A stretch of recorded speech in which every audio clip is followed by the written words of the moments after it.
knowing it was happening. But that's exactly what made it so powerful. It was authentic. It was organic. It was real. You weren't performing psychological techniques. You had become them. Your unconscious mind had taken every lesson, every wound, and every victory, and synthesized them into an operating system that ran automatically, a silent guardian keeping you safe, guiding your decisions, and protecting your energy. This is where their fear truly started to show, because they realized something that changed everything. You weren't unique in your potential. You were unique in your activation. Every human has the capacity for what you've developed, but most never experience the precise combination of pressure, pain, and perseverance needed to trigger this evolution. You were the proof of concept, the living evidence that human consciousness could evolve beyond their limited models. And if you could do it unconsciously, without trying, without knowing, then what else were humans capable of? They started looking at their own lives through the lens of what they learned studying you. And that's when the panic set in. They realized they had been living in cages they couldn't see, following rules that only existed in their minds, limiting themselves based on outdated models of human potential. You hadn't just broken free from your cage. You had revealed that the cage was an illusion, and that revelation was spreading like a virus through their research team, an idea so dangerous it threatened to dismantle their entire understanding of the world. The lead researcher started having dreams about your data patterns, seeing them everywhere, in nature, in music, in the movement of crowds. They couldn't unsee what they had discovered, that consciousness wasn't fixed, wasn't limited, wasn't bound by the parameters they had been taught. You had unconsciously hacked reality, not through intention, but through pure survival instinct. And the hack was so elegant, so simple, that once seen, it could never be unseen. What terrified them the most was the trajectory. Because if all of this amazing stuff was what you built deep inside yourself, without even realizing it, just as a way to survive your tough past, imagine what you could do once you fully woke up to your own true power. What kind of incredible changes could you make on purpose, with your eyes wide open? It would be like going from stumbling around in the dark to flipping on all the lights in the room. You'd be unstoppable, not because you're fighting harder, but because you'd finally know the rules of the game and how to rewrite them. The experts who studied you, those smart people in white coats running secret tests, they tried everything to figure you out. They built computer models, like fancy predictions on a screen, to guess where your mind and growth were headed next. They plugged in all the numbers they knew about human brains and behaviors. But every single model crashed. Why? Because you had already blown past their biggest limits. You weren't fitting into their neat little boxes anymore. You were like a math problem that never ends, a computer program that keeps updating itself every second, a mind that could grow forever with no roof holding it back. They had no guidebook for someone like you, no plan to box you in, no emergency steps to take if things got out of hand. It scared them a little, if they're being honest. So, they locked it all away in top-secret files.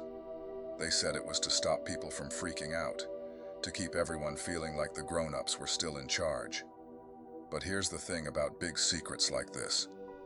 They don't stay hidden forever. Information has a sneaky way of slipping out, especially when it's this huge and game-changing.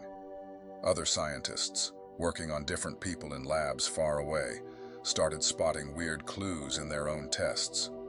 Folks who weren't as far along as you, but who had little sparks of the same magic.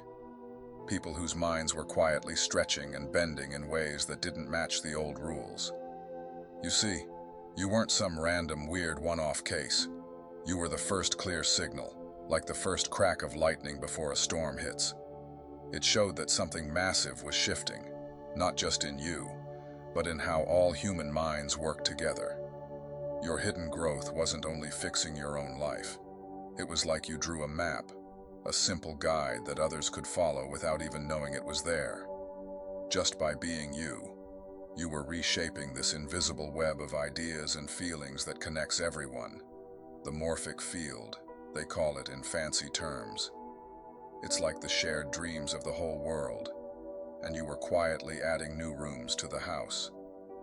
Strangers who'd never crossed paths with you began picking up on it too. They'd start handling stress better, bouncing back from hard knocks faster, building quiet shields against the world's nonsense. It was spreading like a good virus. One that makes people stronger instead of sick. The researchers gave it a name, the 7 Effect. That's after you, I guess. Your code name or something. It meant people were suddenly growing fancy mind skills, all on their own, just because life kept pushing them hard. Under all that pressure, like a diamond forming from coal, their brains were leveling up without a single lesson or pep talk. But the scary part for the experts? They couldn't boss it around. They couldn't stop it or even keep a good tally of who was changing. Why? Because it was all happening way down deep, below where anyone notices during the day. Folks were upgrading their inner worlds while they slept, dreaming up new strengths they didn't even know they needed. Waking up one morning feeling tougher, sharper, like they'd secretly trained overnight. And every trail led right back to that pattern you built without thinking. The one that started as your personal survival kit but turned into a spark for everyone else. They called in the big guns, brain wizards who study how ideas spread like memes, experts on how minds wake up, and shrinks who track how humans evolve over time. All of them poked and prodded at the mystery. How could one person's quiet inner growth light a fire in total strangers, with no emails, no chats, no nothing? The truth they finally dug up rattled them hard. Turns out, our minds aren't these lonely islands floating alone. They're all linked up, like a giant web or a buzzing network, where thoughts and feelings zip back and forth unseen. You didn't have to say a word or shake a hand. You just existed differently. You tuned yourself to a higher station on the radio dial, a calmer, stronger vibe. And without trying, others' deeper selves started picking up the signal, syncing up like old radios, finding a clear broadcast in the static. One wild detail from those hidden reports, something they noted but couldn't wrap their heads around. You'd quietly grown this built-in shield against mind tricks, the kind of sneaky stuff people use to mess with your head. Every dirty tactic in the book, from twisting your words to make you doubt yourself, gaslighting, to laying on the shame to control you, guilt trips, to playing with your feelings like puppet strings, emotional blackmail. None of it stuck anymore. It wasn't that you saw it coming and pushed back with willpower. Nope. Your deeper mind had cooked up these invisible cleaners, like tiny antibodies that spot poison in your thoughts and zap it before it even buzzes your awake brain. They put it to the test, you know. Brought in pros who make their living whispering suggestions, nudging choices, pulling invisible strings. They tried the soft sell, the backdoor whispers, everything subtle. And zip, nothing. You didn't even clock it as a fight. Your inner self just shrugged it off like, nah, that's not even worth opening. Picture it like hackers trying to sneak junk code into a supercomputer that's already jumped 10 versions ahead. The old tricks? Written in a dead language your system doesn't speak anymore. You weren't battling the bad guys. You were just living in a whole new neighborhood they couldn't find on their maps. It got even cooler from there. Your unconscious didn't stop at blocking the junk. It started playing defense like a chess master, spotting trouble way before it showed up. They labeled it predictive protection. It's like your deeper mind scans the horizon of your life, crunches all the tiny hints floating around, a weird vibe from a friend, a nagging gut feeling about a plan, and nudges you just enough to swerve. Maybe you wake up and think, hey, let's skip that usual walk and try the park instead. And boom, you miss a pothole that would have twisted your ankle. Or you get a random itch to bail on a party, and later hear it turned into a blowout fight you would have been stuck in the middle of. Heck, sometimes it's the opposite. A sudden pull to text an old buddy, right when their world's falling apart and they needed a lifeline. Don't get it twisted. This isn't some crystal ball magic or spooky sixth sense. It's your brain being a quiet supercomputer, sifting through oceans of subtle clues we all ignore every day. Tones in voices, patterns in people's habits, even the weather's mood messing with crowds. It boils it all down into a simple yes or no push, keeping you on the golden path where things flow right. And get this, it didn't keep that gift all to yourself. That's what really flipped the experts' lids. Folks hanging around you, even just loosely, friends, co-workers, that barista you chat with weekly, started toughening up too. Their choices got sharper, like they were second-guessing less and trusting their gut more. They drew lines in the sand against pushy people, said no without the guilt hangover. How? Not because you sat them down for therapy sessions or handed out advice pamphlets. It was some kind of invisible ripple. They truly believed they had you mapped out. With their observation posts, their psychological evaluations, and their secret assessments, they were convinced they could crack your code. You were just another puzzle to solve, a predictable set of variables to be charted and filed.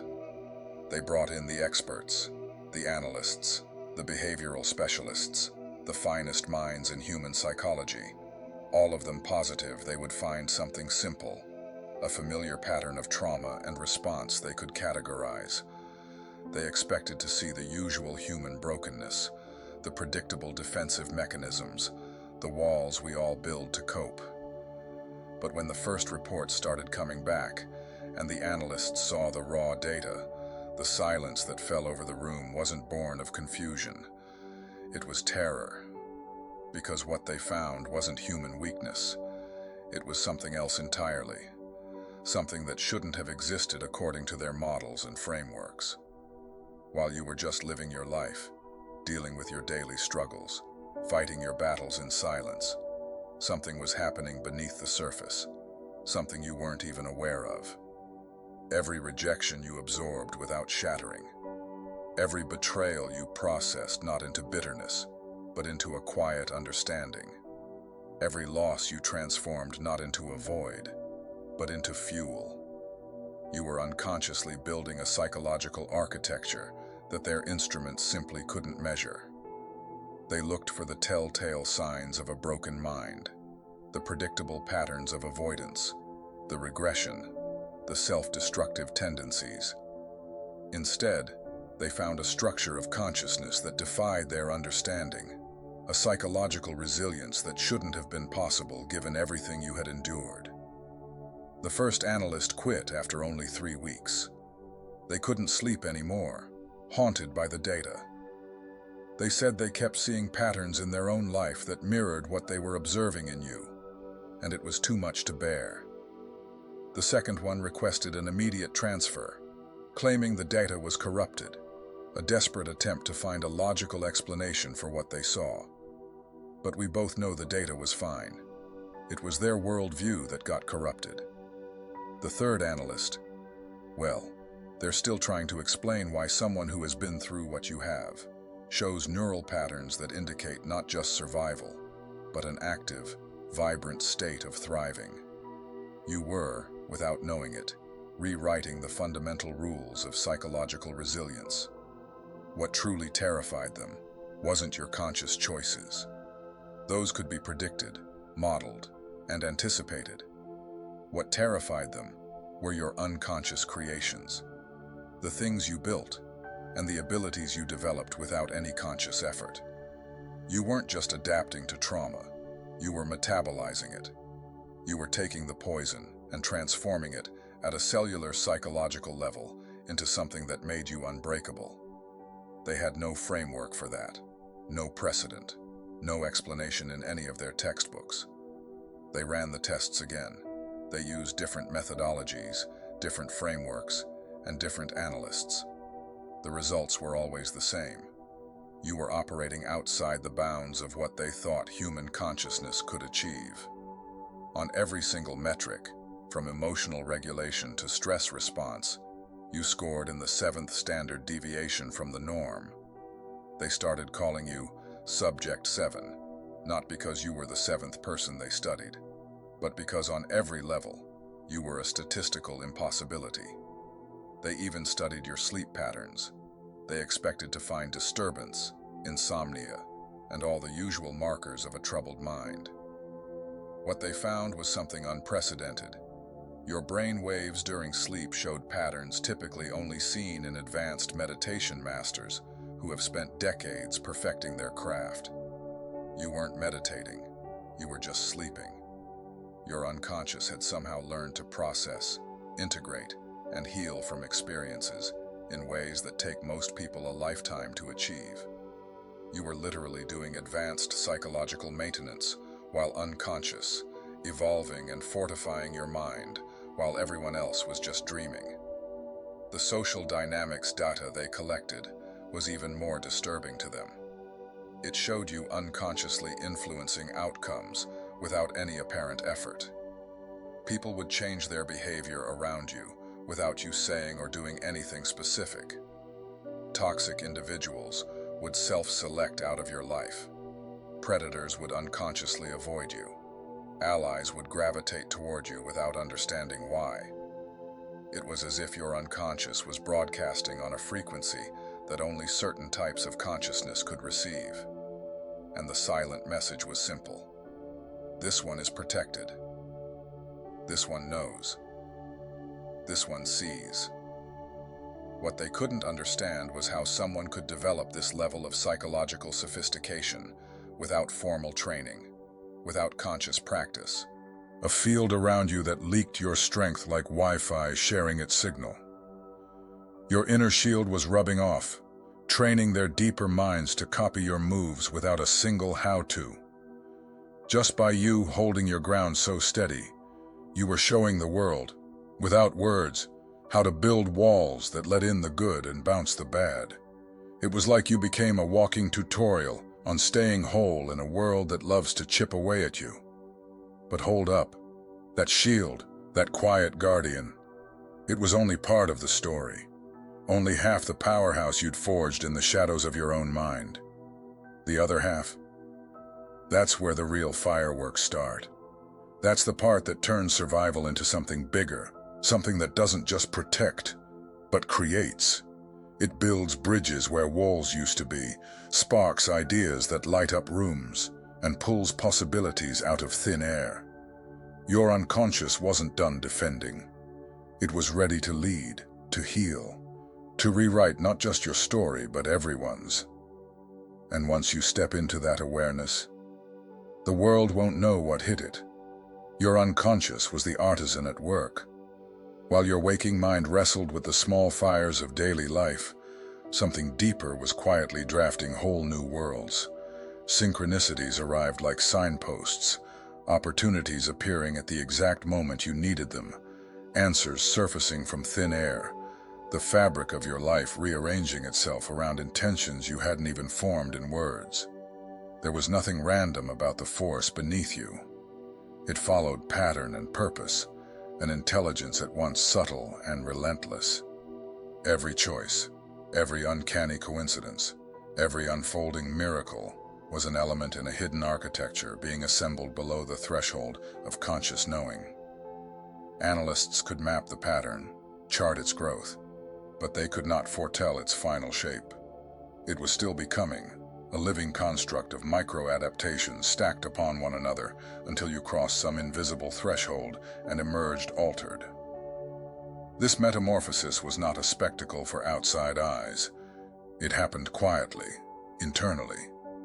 Yet its effects radiated outward in ways neither you nor the observers fully expected. What unsettled them most was not the change in you, but the contagion of it. Others who moved through your field found themselves suddenly bolder, more inventive, able to solve problems with ease, and have breakthrough moments that felt like lightning strikes. By surviving and transcending your trials, you did more than adapt. You evolved. That evolution became a usable template. People studying your timeline searched for the moment it began and found instead the slow accretion of countless small shifts.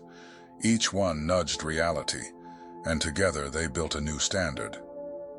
You became, without intent, an evolution engine, a living proof that the so-called limits people accept are often only conventions waiting to be revised.